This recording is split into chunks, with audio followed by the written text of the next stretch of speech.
In the first half of Chapter 2, we learned how to use the accounting equation to record different types of business transactions.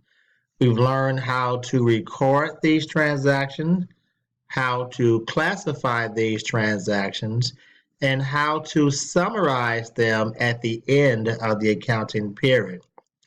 We've now come to a point where it's time to communicate the information from those business transactions to those inside the company and to those outside of the business organization. So the question is, how do we communicate our finances to those inside the company and to those outside of the business organization? That's done by preparing, what's known as different types of financial statements. These are reports prepared on a periodic basis, whether weekly, monthly, quarterly, etc. And they tell us certain information about that firm. They may give us the operating results for a company over a specified time period, or they may indicate to us what is a firm's current financial position. And we'll talk more about that in a few.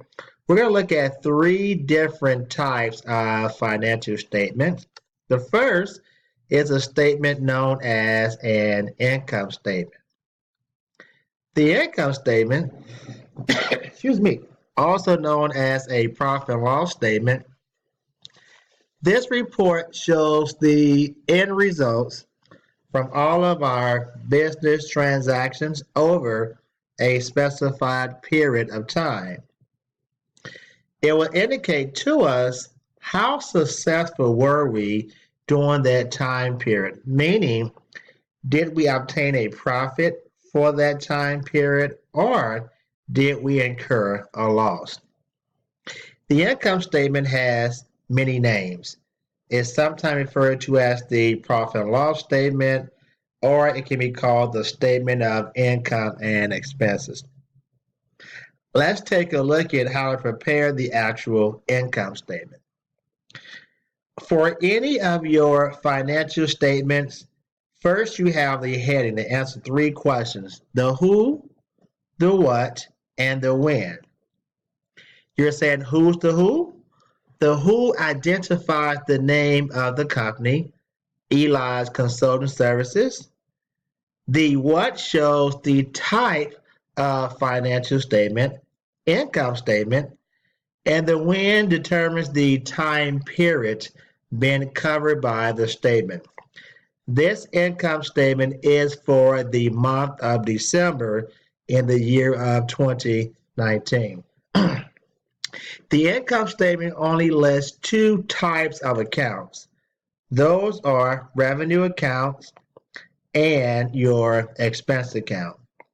Again, on the income statement, it only lists your revenue accounts and it lists your expense account.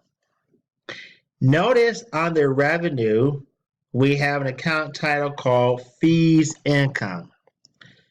Recall from our earlier presentation, revenue refers to an inflow of assets or money that has been earned by providing goods and or services to our different clients. You're going to have different ways of earning revenue. When I provide a service, we use an account title called Fees Income to show the revenue earned by providing services to our different clients. If I was selling a product, you may see an account title such as Sales Income. If you own rental property, you may have, rental income. So the account title identifies how the revenue was actually earned. For our illustration, for the month of December, we earned revenue in the amount of $47,000 was the total revenue earned for the month of December. Next, you're going to list your different types of expenses. And expenses, as we understand, are an outflow of cash or other assets that are going to incur in order to earn revenue for the business organization. So we're going to have different types of expenses, whether it's salary expense, utility expense, you could have rent expense, advertising expense. These are what we call the costs of doing business. And each separate expense account must be itemized and listed separately on the income statement. So we'll list each expense account title and the amount of those expenses, then get a total of all of our expenses. In this illustration, the expenses total $8,650. Now, to determine whether we've earned a profit or a loss, subtract total expenses from your total revenue. Again, subtract total expenses from your total revenue. If this number is positive, it means you've earned a profit, which is known as net income. Again, if this amount is positive, it means you've earned a profit, which is known as net income. But if this number is negative, then we call that a net loss. So if the revenue exceeds your expenses, you've earned a profit known as net income. If the expenses are more than your revenue, then you have what's called a net loss shown on the income statement. And that's it for the income statement. It only shows your revenue accounts and expenses to determine whether you have what's known as a net income or a net loss. Our next statement up is a statement called the Statement of Owner's Equity. The Statement of Owner's Equity. Just like the income statement, you begin with your heading, the who, the what, and the when. Identify the name of the company, Eli's Consulting Services, the type of statement, Statement of Owner's Equity, and the time period been covered by the statement. This statement is for the month of December in the year of 2019. For the Statement of Owner's Equity, this statement shows the change in the owner's financial interest of the business. So focus on the owner's equity section of the accounting equation. The first line item on the Statement of Owner's Equity will be the owner's capital balance at the beginning of the accounting period. So the beginning capital for our illustration for the owner as of December 1st was $100,000. Your next line item will be the net income or the net loss that took place during the current accounting period. This information is coming from where? You got it right. It is coming from your income statement.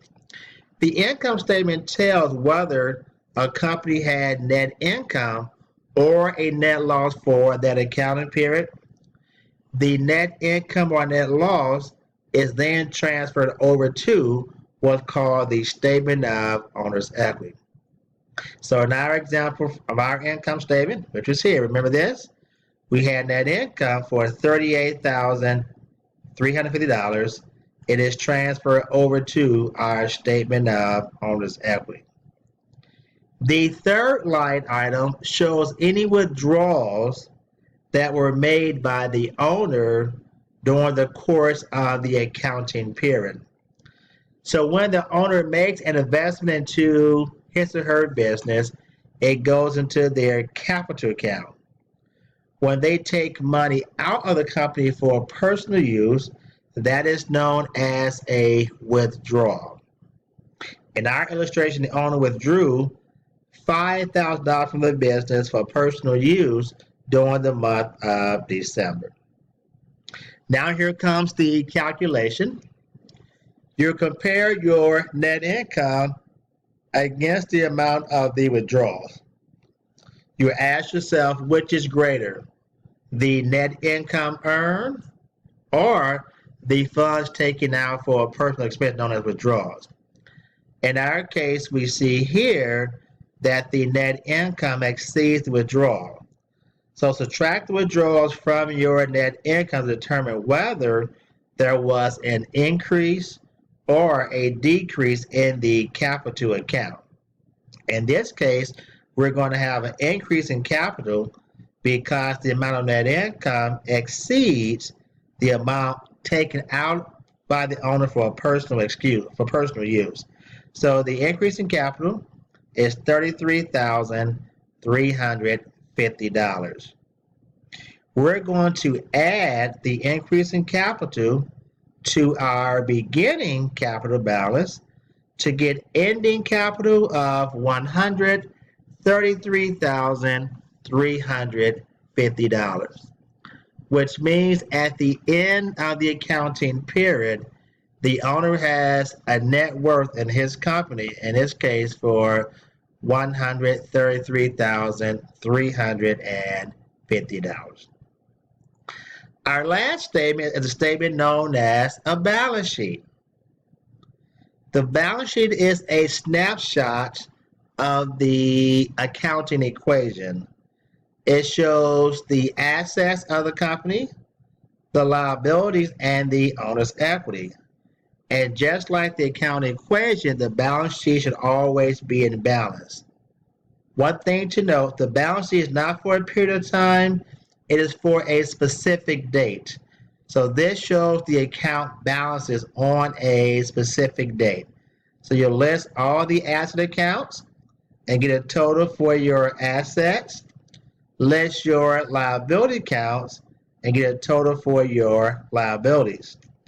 For the owner's equity section, make note of this, it only shows the owner's ending capital balance, which is coming from the statement of owner's equity. Now, once we added the liabilities plus the owner's equity together, when you add those together, they must equal your total assets. In our case, they balance both sides total $136,850. So there you have those three different types of financial statements: the income statement, the statement of owner's equity, and the balance sheet, which are all prepared at the end of each accounting period. Now that we know about the three different statements, the next video we're going to take time preparing an income statement, a statement of owner's equity, as well as a balance sheet.